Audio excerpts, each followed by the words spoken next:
Mais en fait, c'est surtout la première mi-temps qui fait mettre des doutes sur le milieu de terrain. Parce qu'on a fait 25 premières minutes de piètre qualité, on n'est pas rentré dans le match, on a eu beaucoup de déchets, on a eu beaucoup de mal à s'adapter à ce bloc.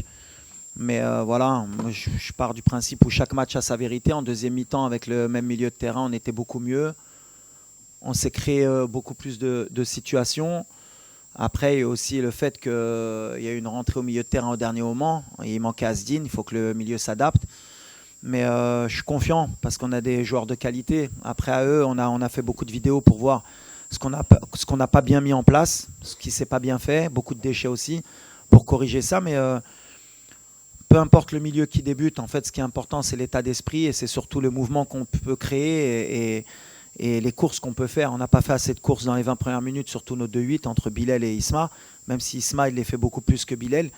Mais voilà, on a confiance en Bilal, ça fait 3 ans qu'il travaille avec nous. On espère que s'il débute demain, qu'il prenne ses responsabilités, qu'il se relâche peut-être un peu plus, parce qu'il y a beaucoup de pression aussi autour de lui depuis son début en Coupe du Monde. Tout le monde l'attend. Et c'est ce que je lui ai dit. Je lui ai dit qu'il faut qu'il joue le relâché, c'est son talent qui doit parler. Et il ne doit pas faire plus que ce qu'il sait faire. À chaque fois qu'il joue simple, c'est un des meilleurs joueurs. Et quand il veut faire compliqué, forcément, on voit un peu ses défauts. Mais j'ai toute confiance en lui, ou en Isma, ou en Neil, pour jouer de la même manière. S'il joue comme en deuxième mi-temps, on aura moins de soucis.